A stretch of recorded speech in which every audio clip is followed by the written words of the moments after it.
Pues vamos a empezar, mi Doc. Muy buenas tardes, Doc, nuevamente. Gracias por aceptarnos la plática, la charla. Pues primero que nada, me gustaría pues que se presentara, que nos dijera un poquito de su trayectoria, de la especialidad en la cual usted realiza y pues dónde lo podemos encontrar, que es lo más importante.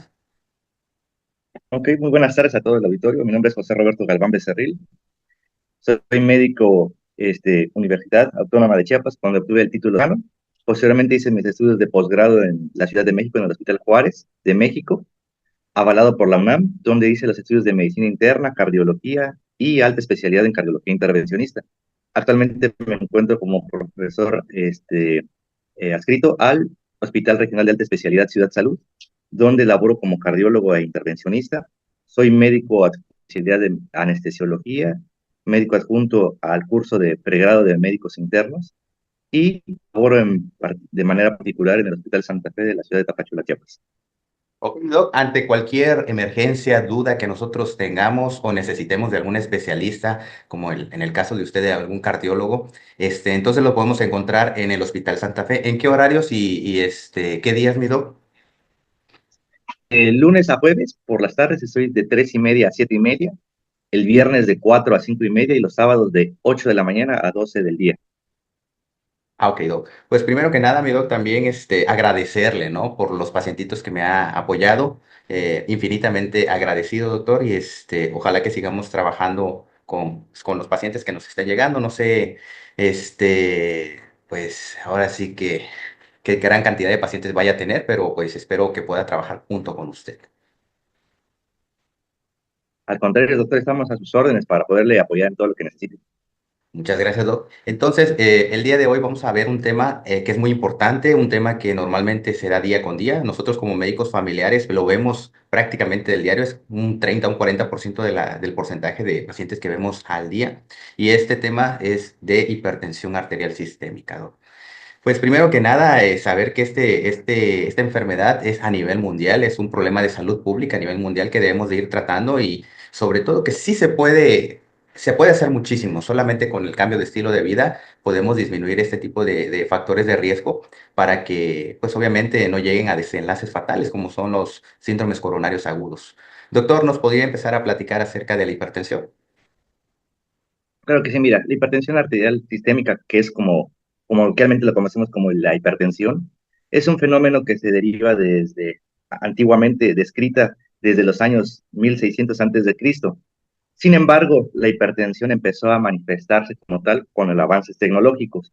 La hipertensión arterial se define como aquellas presentaciones en al menos tres situaciones distintas tomadas en cuenta en distintos tiempos, donde las presiones sean de 140/90 o mayor, refiriéndonos al primer cifra como la presión arterial sistólica, que es la alta, y la segunda cifra como la presión arterial diastólica o la presión baja.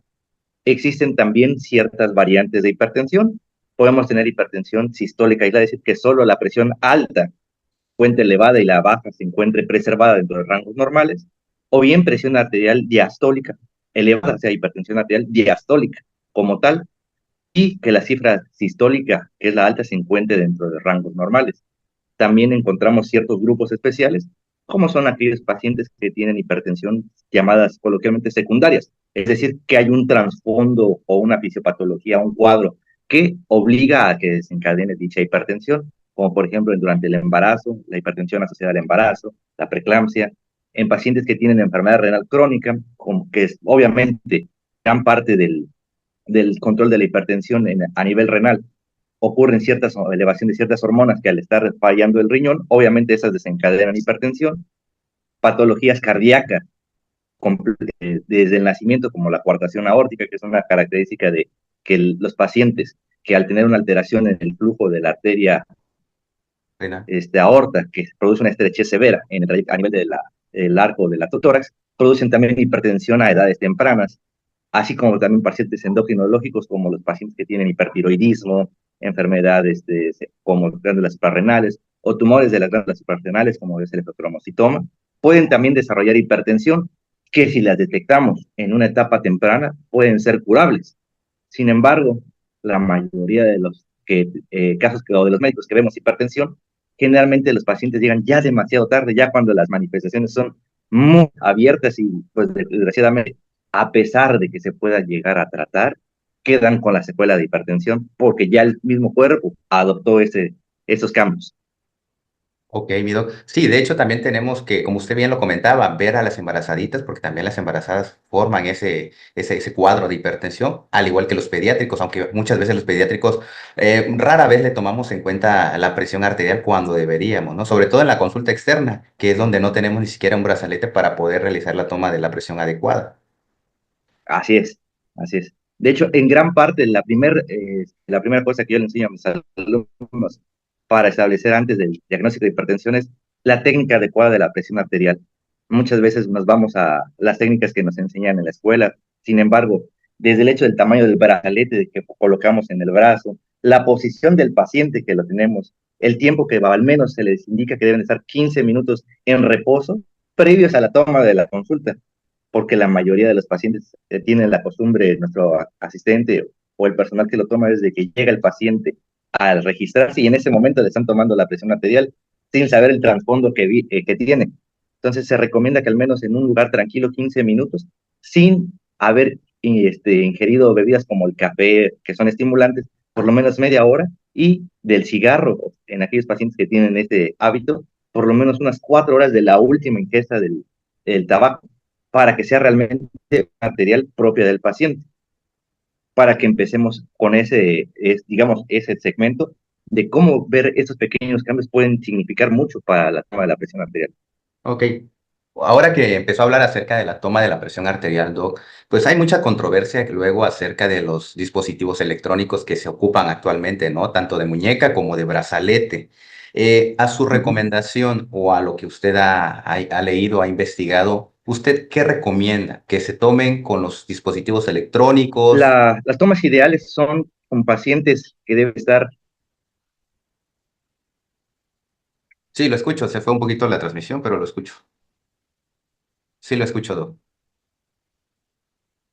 Bueno, bueno, sí lo escucho. ¿Todo bien? bueno, Sí, lo escucho, Doc, lo escucho, ya regresó. sí, se quedó congelado un momento. Y la señal. Sí. A lo que me refería usted de la pregunta de cómo es que debemos, o qué recomendaciones debemos dar en base a la bibliografía. Los que tienen mayor rango de diferencia y errores al tomar la toma y basarnos en la validez son los de muñeca, porque ellos manejan detectan la presión con algo que es un oscilímetro. Al tener esas oscilaciones, ellos detectan o marcan el pulso y la presión arterial muchas veces a la toma que hacen, porque la hemos visto, que toman la misma compresión que hace o el movimiento inherente del temblor que puedan tener los pacientes, puede hacer que eso registren más alta o más baja las presiones arteriales. También la posición del brazo en la que en la muñeca, que te dice que tiene que estar con una angulación recta con el hombro. Esa misma posición a veces no logra mantener firme y la tensión que se ejerce para poderla mantener también puede generar variaciones en la presión arterial. Y de hecho, cuando me llegan los pacientes al consultorio, les hago la prueba clásica. Les digo, mire, vamos a hacer la toma con su aparato de muñeca y vamos a hacerlo con el brazo en diferentes brazos. Y ven que cambian más de 30 milímetros, incluso en algunas ocasiones. Entonces, lo que las recomendaciones es de que sea de brazo. Otra, no es colocar cualquier brazalete al paciente. Tiene que tener al menos 3/4 partes de la distancia de lo que es del hombro a la articulación del codo por la parte anterior y que cubra por lo menos 2 dedos por encima del pliegue y 2 dedos por debajo del hombro. Ese es el tamaño del brazalete ideal, pero obviamente tenemos que tener en cuenta que la mayoría de nuestra población varían desde personas que tienen de 1,45 hasta 1,90. Entonces, el mismo brazalete, si yo quiero utilizarlo para ellos, no me va a servir por el tamaño que tiene solo de estatura. Otro también, los pacientes con sobrepeso. A pesar de que el brazalete pueda ser de la distancia óptima, la circunferencia del brazalete no es la adecuada. Ese tiene que quedar entre la mitad y 3/4 de la porción externa del brazalete. Si tenemos en cuenta que estos pequeños detalles, aunque son muy mínimos, quizás, y no digamos que no pudieran generar tanta controversia, pueden hacer que tengan variaciones en las cifras de la presión arterial y con ello establecer o dar manejos pues, más agresivos o no tan agresivos, como por así decirlo. Así es, mi doc. De hecho, pues obviamente nosotros no nos dedicamos a estar tomando siempre o casi siempre la presión arterial a nuestros pacientes, pero sabemos bien que pues quien lo toma debe de tener esas precauciones, todas las características del brazalete, debe tener la técnica adecuada, porque como usted dice, luego nos dan unas variaciones importantes y el tratamiento pues obviamente va a cambiar, ¿no? En el caso de nosotros, como somos médicos familiares, cuando vemos que ya el paciente tiene tres antihipertensivos e incluso vemos que todavía están las cifras disparándose de repente, tenemos que derivar a un segundo nivel para ver qué está pasando y obviamente para que el tratamiento del cardiólogo o del médico internista sea pues, lo más adecuado para el paciente. Ahora, platicando un poquito acerca de lo que me comentaba, bueno, ¿me escucha, Doc? ¿Me escucha? Sí, lo que pasa es que se le queda de repente pasmada la imagen. Ha de ser por el internet, porque sí, ahorita hemos tenido fallas por estos rumbos. Entonces Ajá, sí, sí, sí, sí, le comentaba a mi doc que pues me di a la tarea de investigar un poquito acerca de lo que estamos platicando, acerca de los esfigmomanómetros digitales, tanto de muñeca como de brazo, y los de mercurio, y encontré una infinidad de respuestas, ¿no? Algunos que están en controversia con respecto a lo que usted comentaba. Y la mayoría sí concuerda de que los de brazalete tienen un poquito más de precisión a los de muñeca, porque los de muñeca son más fáciles de que nos den errores, ¿no? Y incluso así es. la Profeco en el 2017 hizo un estudio con varios efigmomanómetros, tanto digitales de brazalete como de muñeca, comparándolos con el de mercurio. Y curiosamente dice la Profeco que sí están recomendados todos, que no nos dan una gran alteración, pero sin embargo debe de tener muchos requerimientos indispensables para el uso de cada uno de ellos. Y lo que usted comentaba, todo lo que usted comentó de no alcohol, no café, no estar desvelado, la posición, el brazalete, la posición del brazalete y todos esos detalles son muy importantes, incluso las baterías. Las baterías son muy importantes. Si no están bien las baterías, obviamente te va a dar más errores y obviamente más problemas para el paciente. Mi doc, entonces, ahora, con respecto a la epidemiología, ¿qué pudiéramos platicar en su práctica diaria? Pues obviamente esto es muy frecuente. En la consulta externa, pues lo vamos a presentar, pues sí, prácticamente de 5 a 6 pacientes tengo diarios de control de hipertensos. Claro, mire, actualmente lo que los registros del INEGI se dice que en México contamos con una población aproximada de 43 millones de pacientes que padecen hipertensión arterial. De estos 46 millones, el 43% no están diagnosticados completamente. De estos, el resto, solo el 10% de los pacientes que tienen diagnóstico de hipertensión cumplen a cabo las metas de decir que están bien controladas. El resto de la población oscila en las grandes variaciones de que tiene un manejo intermedio y la gran preocupación que les hago ver es que la mayoría tiene muy mal apego al tratamiento farmacológico, muy malo. ¿Por qué? Porque la mayoría de los pacientes lo que hace es suspender de manera temprana los tratamientos.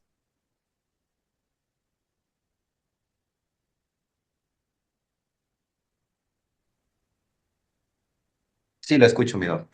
Nada más que se Ah, bloquea un poco la... bueno, eso se cortó. Mire, le comentaba que del porcentaje de los pacientes que llegamos a tener en control, más de la mitad no cumplen a cabo el buen apego al tratamiento farmacológico, porque una de las dos disyuntivas más grandes a las que se enfrenta el médico es de que, ¿para qué me la tomo, doctor, si mi presión ya se normalizó? O, ¿para qué me la tomo si, doctor, ya no me siento mal, ya no tengo las molestias por las que fui? Y la tercera, que está actualmente más en boga y más comúnmente me la están refiriendo, es de que, doctor, ¿qué caso tiene que yo me cuide y usted ya me está dando tratamiento para eso que me está haciendo mal? Es decir, tiene caso que yo le baje la dieta, que yo beba, que yo fume. Sí, usted me está dando tratamiento para la presión, ¿no? Sí, o sea, que la pastilla haga su efecto, doctor, si para eso la estoy pagando y tan cara que está. Entonces, no hay una buena cultura del apego al tratamiento. Así es, mi doc, es muy frecuente Eso es lo escuchar que hace todo que eso. cada vez eso hace que cada vez más pacientes pues sean más agresivos y detectados incluso a edades más tempranas por nuestros malos hábitos que tenemos. Así es, de hecho, la idiosincrasia de cada paciente, de cada lugar, ¿no? De cada región. A veces hay algunos que incluso creen que hasta les hace daño lo que uno les está haciendo, porque anduve en la zona Así alta, es. la zona donde son usos y costumbres, que lo que rige ahí son sus costumbres y es lo que ellos dicen, ¿no? O sea, el médico queda en segundo, tercer plano y lo más importante es lo que dicen o el abuelo, o el papá, o el vecino, o la partera, ¿no? O alguien que se dedica ahí a curar con sus tratamientos tradicionales. Pero sí, Así es, así es. es muy importante, yo siento que, y creo que es lo más importante, el informar y no dejar, en el caso de nosotros los médicos familiares, no dejar de informar y decir el por qué se le están dando las cosas para que vayan entendiendo. Pues en mi consulta, a grosso modo, tengo lo que usted me dice, esos pacientitos que no quieren, y tengo los que sí quieren, los que sí se apegan, los que sí llevan un mejor control. Y es bonito cuando ya pues lo entienden y llevan el control adecuado, ¿no? Pues hay que seguir trabajando con los que no se apegan y con los que no quieren tomar y que se dicen a veces, es que son muchos medicamentos, doctor, yo no quiero tantos, me voy a tomar nada más una. O sea, ellos dicen lo que van a tomar, ¿no? Pero Así es. es la labor del médico familiar estar insistiendo, insistiendo, insistiendo. Y ya cuando no podemos, se los tenemos que derivar a ustedes para que los vean y les hagan entender, aunque pues es difícil, ¿no? Es difícil que entiendan. Bueno, también una gran parte ahorita que dicen que usos y costumbres, una gran parte de la población que también que se maneja tanto a nivel institucional como privado, es que tienen una mala información de qué es la presión arterial normal. Hasta el momento, 99% de los pacientes que les hecho la pregunta de a qué le llama a usted normal de la presión, todos me responden en automático 120/80. En automático. Y si tienen 110/60, y es porque ya tienen la presión baja. ¿Y quién se los dijo? La vecina, como usted bien dice. ¿Y quién se lo dijo? El primo. No, es que la partera dice que está baja. El enfermero dice que está bajo porque todavía se tiene esa mala información, por así decirlo, de que la presión normal es 120/80. En base al estudio que se publicó en el JNS7 desde el año 98, de 1998, estableció precisamente para romper este paradigma de cuánto es la presión arterial normal, y todo el mundo empezó a ver de que lo normal es, en aquel entonces marcaban que de 139/89 a 90/60 se consideraba como un rango normal. A partir de que se publica el JNS8, que vino a romper nuevamente este paradigma después de cuántos años de espera de una actualización sobre la hipertensión arterial, establecen un nuevo término: presión normal alta, aquellos pacientes que tienen de 120/80 a 139/89. Ya les rompió el paradigma de decir presión normal, los compite como presión normal alta y establece que la presión normal debe ser por debajo de 120/80. Con esta publicación, a los pocos meses, la Sociedad Americana de Cardiología establece sus nuevas guías en las que también ya para ellos hipertensión arterial los consideran como 130/80. ¿Por qué? Porque empezaron a decir, bueno, si las guías europeas están diciendo que de 139/89 ya están considerados como presión arterial, ¿por qué no lo consideramos también como un primer escalafón de hipertensión arterial? Actualmente, con las guías actualizadas del 2024, guías europeas establecen que la presión arterial es definida como aquellos pacientes que tienen en tres tomas, como les había dicho al principio, de 140/90, pero dejando como prehipertenso ya el término de prehipertenso, que lo entiende mejor la población, como la prediabetes, que dicen, soy prediabético, doctor, entonces ya me cuido para que no sea diabético. Ya le escalafonan de 120 a 139 prehipertenso.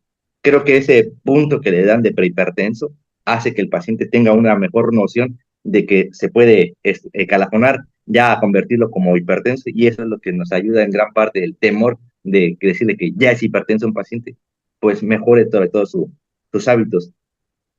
Otra cosa también, como usted me decía, los hábitos son los que quizás mayormente son los que nos ocasionan la dificultad al apego al tratamiento. Así es, mi doc. De hecho, hablando de eso, los factores de riesgo, ¿no? Todo lo que nos va a condicionar, que tal vez toda la vida vienes sano, pues eres persona deportista, eres todo eso, pero si traes un componente genético hereditario, pues que vas a desarrollar hipertensión, pues tienes la mitad de las probabilidades de desarrollarlo, ¿no? Y así varios factores de riesgo. ¿Qué nos podría platicar de esto, doc? Bueno, empecemos por decir para la gente que no se dedica al sector médico, paramédico, un factor de riesgo es aquella posibilidad que incrementa o que hace que se desarrolle dicha enfermedad. En este caso, los factores de riesgo que conocemos para que un paciente pueda ser hipertenso es uno, la edad. Un factor de riesgo que no se puede modificar es la edad. Es que más es poder desarrollar. Dos, tener, como usted bien mencionó, que nuestros familiares hayan sido hipertensos. O sea, si mi bisabuelo, mi tatarabuelo, mi abuelo, mi papá, los tíos, pues, o los hermanos de mi papá, mis tíos, que son hipertensos, yo tengo una gran carga para poder desarrollarla. Y se avisa de que si el papá le dio a los 60, al hijo le da a los 50, al abuelo le dio a los 70, yo tengo riesgo de desarrollarlo también cada vez con más. Otro, el sedentarismo. El sedentarismo se define como aquella persona que no realiza una actividad física en la que tenga que tener una carga de ejercicio de moderado a intenso de 30 a 45 minutos por lo menos de 4 a 5 días a la semana. Si no cumplimos con este criterio definitorio, pues son considerados como sedentarios. La mayoría de los pacientes, incluso los médicos, por la carga de trabajo que tenemos, llegamos a desarrollar ese factor de riesgo que es el sedentarismo. Otros que son modificables, como es la obesidad, tener un perímetro abdominal mayor de 91 centímetros en hombres, mayor de 81 en mujeres, tener la dislipidemia, es decir, que nuestras grasas en la sangre se encuentren de manera elevada, ya sea colesterol, triglicéridos o ambos que estén bastante elevados. La comida con abundante sal, muy grasosa, baja en fibra, las bebidas alcohólicas en grandes cantidades, la ingesta de bebidas gasificadas o refrescos, la, pues la mala hábito de costumbre de tener un incremento de la ingesta de verduras y esto, pues desarrollan factores de riesgo para poderlos establecer. La ingesta de sal también, ¿no? Cuando a veces es mucha comida procesada, chatarra, pues ahí Pues tenemos todas que las tener. comidas que son con gasificadas o lo prendía precisamente por la alta ingesta de sal. Es una bebida gaseosa, por ejemplo, un tehuacán, contiene la cantidad que tenemos, que requerimos de sal para 5 días. O sea, un vaso de 250 mililitros equivale a la cantidad de sal que requerimos para 5 días. Las papas a la francesa que comemos de los restaurantes, de la M, grandota, para no decir marcas comerciales, Del payaso. entrar en dilemas, contienen un conito de los pequeños, tienen aproximadamente 13 gramos de sal, lo que requiere un cuerpo en aproximadamente, si vemos estrictamente, podemos tener un paciente así hasta 12 días porque lo requerimos de sal nosotros, casos de 2 a 2.5 gramos de sal al día. Así es, mi doc. Hablando con respecto a a esta cantidad de sal, pues podemos hablar acerca de, bueno, podemos hablar acerca de las recomendaciones, ¿no? Pues de una vez entrando en estos factores de riesgo, pues obviamente, pues disminuirle. La guía de práctica clínica nos habla acerca de que no deberíamos de consumir, o este tipo de pacientes no debería consumir más de una cucharita pequeña de las cucharas pequeñitas que se utilizan para el café o para el azúcar, no más de una cucharita al día. Eso es lo más recomendable. Pero como usted Sí, comenta, pero aclarar que esa cucharita en el día es para todas las comidas que va a tener la ingesta, o sea, desayuno, comidas, colaciones, si fruta, etcétera, comen, porque la mayoría también tiene el hábito de que si come fruta le pone sal, limón, chile o alguna otra combinación y eso también tiene grandes cantidades de sal. así es, mi doc. Sí, la verdad es que el paciente cuando ya está en estas condiciones o en esta enfermedad sí debería tener más cuidado. De hecho, nosotros hacemos recomendaciones siempre, ¿no? Primero que nada, el médico familiar, el cambio de estilo de vida es lo fundamental, disminuir todos los factores que van a incrementar o van complicar su cuadro de hipertensión. Y en eso estamos enfocados nosotros los médicos familiares, en disminuir todos esos problemas y aumentar más la actividad física, mejorar la alimentación y dejar los malos hábitos como fumar y tomar alcohol. Establecer muy bien el diagnóstico de hipertensión, sobre todo en aquellos pacientes que, pues, por nuestro nivel sociocultural y sobre todo aquí en el estado, la mayoría de las pacientes no tiene la capacidad o el entendimiento para poder establecer a la toma y el registro. Muchos de los pacientes no saben leer ni escribir. Entonces, el monitoreo ambulatorio de la presión arterial de 24 horas nos da un panorama muy bueno de cómo es que es el comportamiento del paciente en su día a día. La ventaja que tiene este monitoreo ambulatorio es de que es el brazalete correspondiente a un dispositivo que se encuentra ya programado para que le esté tomando la presión arterial cada determinado tiempo. Generalmente durante el día se toma cada media hora y durante la noche cada hora, permitiendo que el paciente haga sus actividades cotidianas. Y con eso se evalúa muchísimo mejor que también tengo ajustado el tratamiento farmacológico del paciente.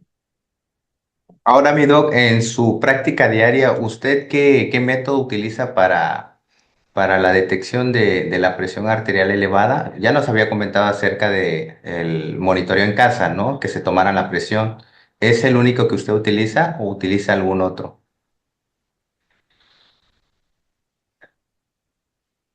No, bueno, yo ocupo tres métodos. Uno, el hábito que tengo es de que yo al momento de la consulta les tomo la presión arterial, porque de que pasan a que les tomo la presión arterial en lo que hago el interrogatorio, la exploración física, y esto ya pasaron mis 10 a 15 minutos de reposo del paciente. Yo hago la aplicación y aplico por la técnica que mencioné al inicio de la plática.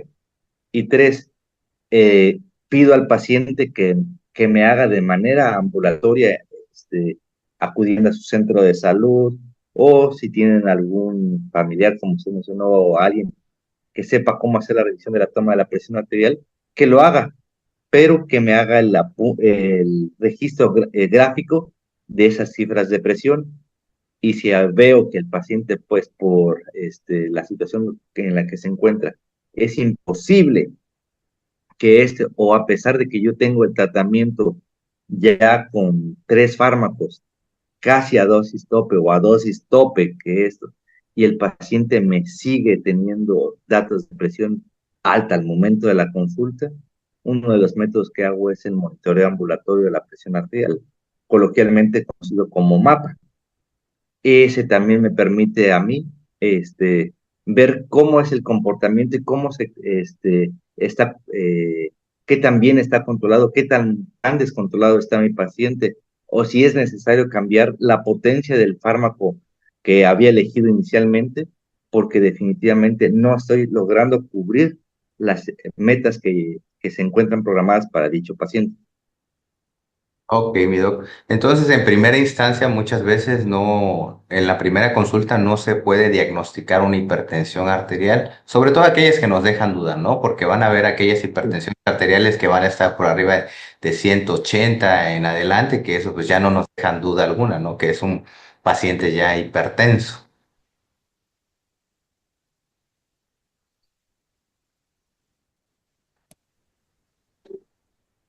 Sí, me Sí, me escucho. escuchó.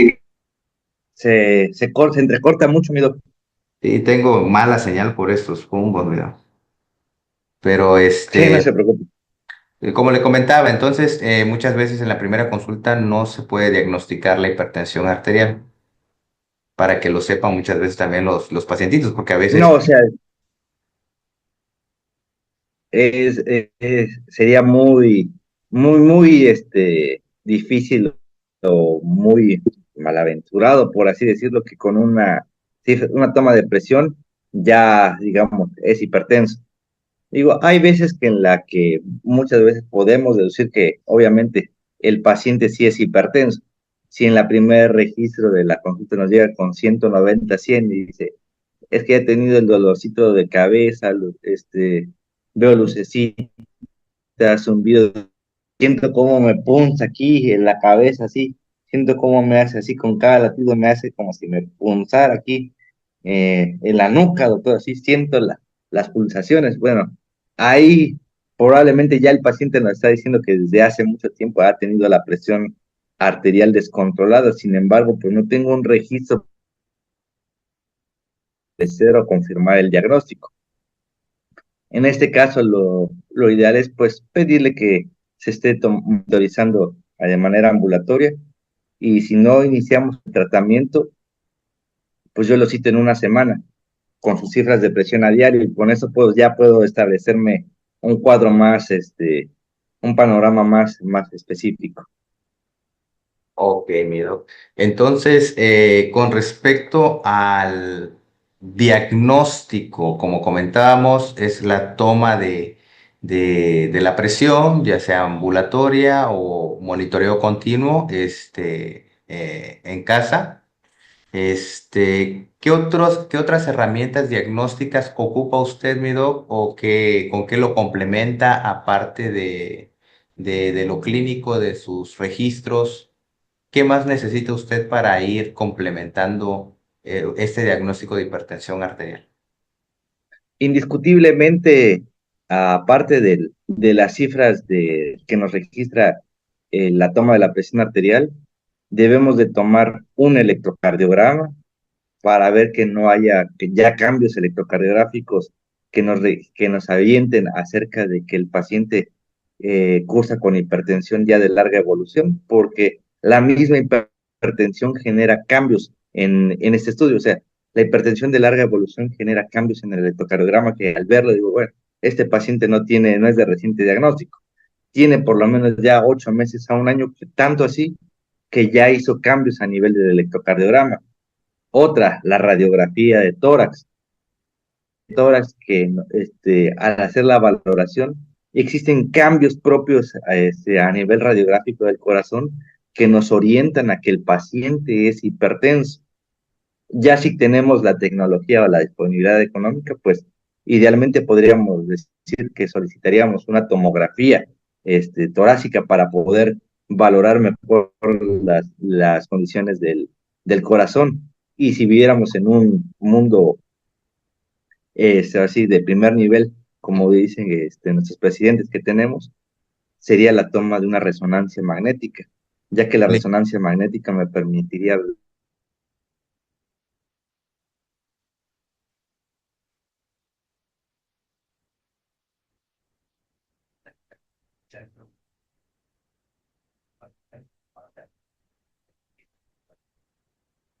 grado hipertenso. Es uno, el registro gráfico y escrito por el baumanómetro. Complementarios, electrocardiograma, radiografía y algo muy básico, estudios de laboratorio para ver si no hay un componente secundario que también estén tanto desencadenando la hipertensión como haciendo mayormente difícil el tratamiento que tenemos. ¿Y el ecocardiograma dónde lo dejamos, mi doc? ¿En qué momento? El ecocardiograma se debe hacer en todo paciente que ya establecemos el diagnóstico, en aquellos pacientes en las que tenemos altas sospechas de que el paciente puede decir, mis familiares tengo carga genética muy importante para hipertensión, pues se puede hacer desde una primera consulta, la valoración, hacer el ecocardiograma. El ecocardiograma generalmente yo lo solicito uno cuando ya establecí el diagnóstico de hipertensión para tener un registro basal de cómo está el corazón al momento que detecté y posteriormente de manera periódica establecer para ver los cambios que esto va a generar.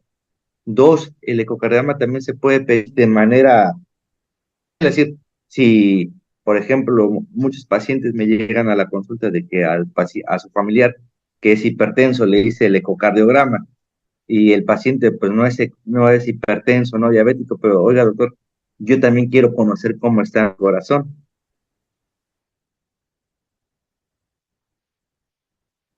Ah, Afortunadamente el ultrasonido no genera efectos de exposición a radiación o este, algún factor de riesgo que, digamos, la exposición persistente de esto pueda ocasionar daño al propio paciente. También por petición del paciente se puede hacer la realización del ecocardiograma. Obviamente este estudio pues no lo hacen la mayoría de los médicos porque hay que tener un adiestramiento especial y el adiestramiento es enfocado precisamente para los cardiólogos, es decir, los cardiólogos son los que hacemos este estudio ya avanzado porque hacemos ciertas mediciones muy esenciales para el paciente y poner un factor de riesgo predictor a largo plazo de cómo ese corazón está y qué podemos esperar. De hecho, en la recomendación, como yo siempre se lo digo a mis pacientes, no está de más que ustedes se hagan un ultrasonido o un ecocardiograma en este caso, ¿no? ¿Por qué razón? Porque Ujú. me he topado en la consulta, pues obviamente en la consulta privada durante las mañanas que pacientitos que se desconocían que tenían o piedritas en la vesícula, piedritas en los riñones, pues se sorprenden, ¿no? Que porque yo se los hice de forma, pues rutinaria, de forma, pues ahora sí que preventiva, resulta ser que terminan ellos sorprendidos que tienen una piedra o que tienen algún otro problemita en el hígado, pues una esteatosis grasa. Y ellos no lo sabían y estaban viviendo como cualquier persona, ¿no? Con sus actividades y su alimentación pues mala y pues en ese momento se tiene que cambiar todo eso. Y bueno, yo creo que no está de más realizar un ecocardiograma de forma anual y de forma rutinaria preventiva. Sea, de hecho, todo paciente que me llega a 40 años, le digo, bueno, aparte de ese escrutinio que hago, valdría la pena que se hiciera usted el ecocardiograma, que es el ultrasonido del corazón, para poder ver cómo trabaja y tener una idea de manera pues inicial.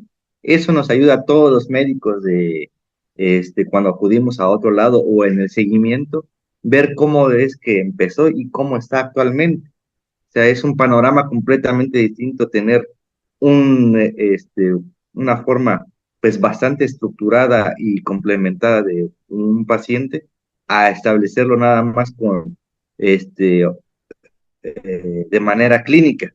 Nuestra clínica, sí es cierto, nuestros profesores nos decían que la clínica es la mandatoria de todo, pero actualmente con la tecnología, como usted bien dice, todo paciente debería de tener un ultrasonido este, para poder valorar de manera más complementaria, porque hay cosas que no alcanzamos a ver con estudios de rutina, como la radiografía o el electrocardiograma. El electrocardiograma muchas veces descubrimos cosas que, caray, ¿en qué momento nos topamos con esto? ¿Y cuánto tiempo ya había pasado? Muchas veces los hallazgos de diagnósticos, como se conoce en medicina de manera incidental, son por esos estudios de que, pues, vamos a hacer ese y, apareció y con ello prevenimos muchas complicaciones a futuro, cosa que si no se hubieran solicitado, podrían llegar a tener eventos pues muy graves o catastróficos. Así es, entonces a todos nuestros radioescuchas, a toda aquella persona que nos esté viendo, escuchando en estos momentos, ampliamente recomendado el doctor para aquel que quiera realizarse un ecocardiograma. Lo encontramos en el Hospital Santa Fe. Doctor, ¿nos puede volver a repetir sus horarios y los días que lo encontramos? Sí, de lunes a jueves de 3:30 a 7:30 de la noche, de viernes de 4 a 5:30, sábados de 8 a 12 del día.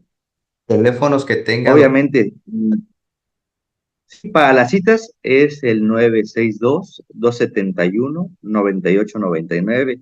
Ahí pueden ustedes hablar, solicitar información sobre los estudios que realizamos, costo de los mismos y los horarios en los que podemos hacerlos. Y el 5520-67-5251 para urgencias. Ese, obviamente, atiendo las 24 horas. Recomendaciones que les hago, Juan, si ustedes, a pesar de que quieren hacer la cita directamente conmigo, que también pueden realizarla, lo que les pido generalmente es que me manden mensajes por WhatsApp, porque desgraciadamente muchas veces o me encuentro en consulta o realizando algún procedimiento en el que el momento que me llaman no puedo o me es imposible contestar. Cuando checo mi teléfono y veo mensaje, doctor, disculpe la posibilidad de atenderme para el día de mañana.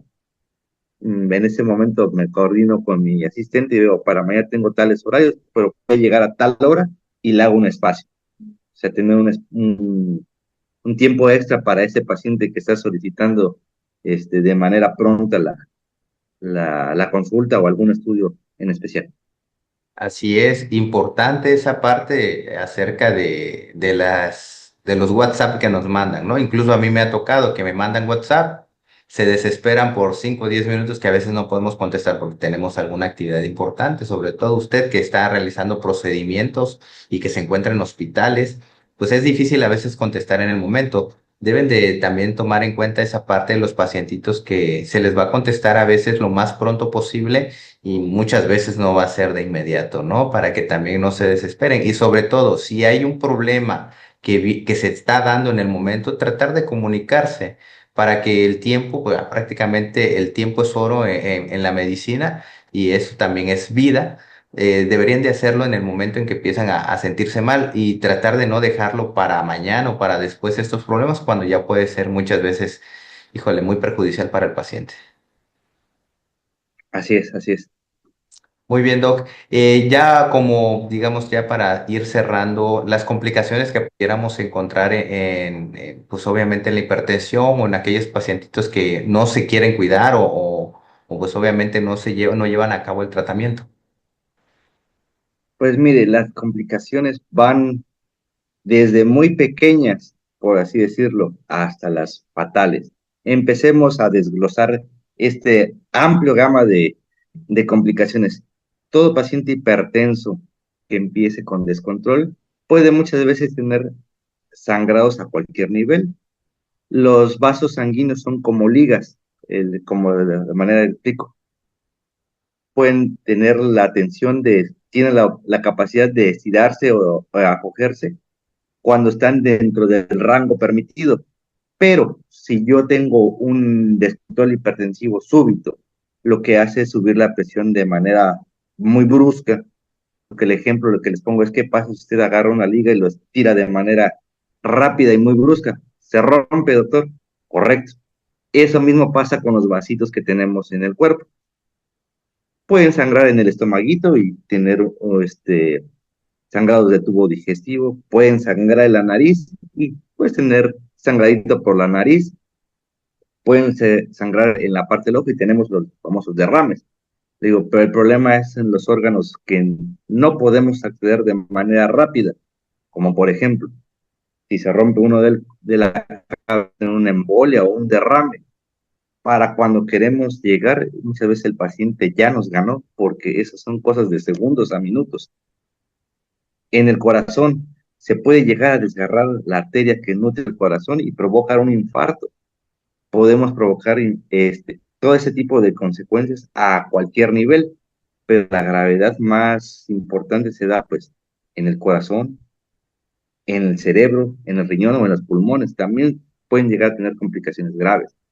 Otra, las crisis hipertensivas pueden dejar secuelas muy importantes, como cuáles, problemas renales a largo plazo, pacientes que no se controlan de manera adecuada, los eventos repetitivos o el descontrol de la presión de muy largo tiempo pueden llegar a tener o desencadenar problemas a nivel del riñón y causar que este órgano tampoco funcione. Otra cosa, hipertensión y diabetes están muy unidas, demasiado unidas. Las guías actuales dicen que los pacientes hipertensos, 2 a 4 de cada 10, en algún momento de su historia, van a presentar de manera conjunta diabetes. Y de los pacientes diabéticos, 3 a 5 pacientes diabéticos en el trayecto de su vida van a desarrollar hipertensión arterial. Entonces, hipertensión y diabetes van muy a la par. Uno, puede que uno debute de manera inicial, pero generalmente el paciente a lo largo de la vida o tiene mucho riesgo de desarrollar de manera conjunta diabetes o si es diabético, hipertensión. Entonces, mucho de lo que les hago énfasis a los pacientes es de que tienen que hacerse monitoreo también preventivo de diabetes. Otra de las cuestiones que tenemos que tener en cuenta es de que la misma hipertensión puede generar múltiples factores condicionantes a que los órganos fallen de manera temprana. Entre ellos, pues, por ejemplo, la disfunción eréctil también los pacientes hipertensos debido a la mala circulación que llegan a tener o ¿cómo decirlo? Al proceso de la hipertensión ocasiona que los vasos arteriales se desgasten de manera más prematura. Entonces, los vasos que son los más pequeños, como la circulación, como tenemos en los órganos reproductores en el hombre, pueden ocasionar disfunción eréctil. ¿Por qué? Porque los vasos sanguíneos encuentran ciertas sustancias que permiten que al momento de liberarse permitan tener este, adecuada función del órgano. O en la hipertensión, que obviamente está desgastando la calidad de las arterias, disminuye la producción de esas sustancias que permiten mantener al paciente eh, eh, el acto fisiológico de de la erección y con ello tener la disfunción eréctil. Entonces, muchos pacientes hipertensos que llegan al consultorio me predicen, doctor, fíjese que la calidad de mis relaciones ha disminuido de manera significativa. Y obviamente al empezar el tratamiento y darles medicamentos que mejoran la calidad del cuidado de las arterias y vuelven a tener esta capacidad, pues aumenta su estado psicológico de motivacional para tener un mejor apego al tratamiento. Pues ahí está toda la información. Aquí tenemos al doctor, lo que lo encontramos en el Hospital Santa Fe, ya dio sus horarios, ya dio los días que lo encontramos, ya dio su número telefónico. Entonces, aprovechemos, acudamos con el doctor, tengamos esas revisiones preventivas, ya, o si ya tenemos la hipertensión y los problemas que comenta ahorita el doctor, acudamos con él porque nos puede ayudar en todos estos problemas que ya están avanzados. Doctor, mil gracias por todo, por toda la plática. Esperemos que en un futuro podamos platicar acerca del síndrome coronario agudo, que eso es prácticamente lo que usted realiza en el Hospital Ciudad Salud. Y pues nos interesaría que nos platicara cómo es que usted lo aborda tanto en el hospital como en la forma privada, ¿no? Que ya está un poquito fuera del hospital, porque es muy interesante ver la manera en cómo usted puede tratar todos esos problemas que pueden ser debido a muerte. Claro que sí, cosa de ponernos de acuerdo y programar la plática para hablar de ese tema, con todo gusto. Sí, mi doc, ahorita vamos a estar retransmitiendo todas las noches estas pláticas y para que también el pueblo y la comunidad donde estamos, yo soy de Villacomaltitlán, también nos escuchen y pues estén al tanto y atentos acerca de todos estos problemas que pues obviamente es muy cotidiano y muy común en cada uno de ellos. Claro, claro que sí, doc, con mucho gusto. Doc, nada más por último, repítanos su número telefónico para aquellos que pudieran anotarlo. Es el de citas, es el 962-271-9899 y el de urgencias, que es el mío, es el 55-2067-5251. Doctor, pues muchísimas gracias. Estamos con el doctor José Roberto, es cardiólogo intervencionista, doc. Así es, cardiólogo intervencionista. Ok, pues esperemos tener otra próxima plática. Pues nos despedimos, Doc. Le deseo muchísimo éxito en todo lo que haga en este 2025. Muchísimas gracias. Es el primer ponente que tenemos en este año 2025. Esperemos que tengamos más. Claro que sí, estamos a sus órdenes, Doc. Excelente año y bendiciones para usted y toda su familia. Muchas gracias, Doc. Hasta luego. Hasta luego, doctor. Que tenga buen día. Igualmente, gracias.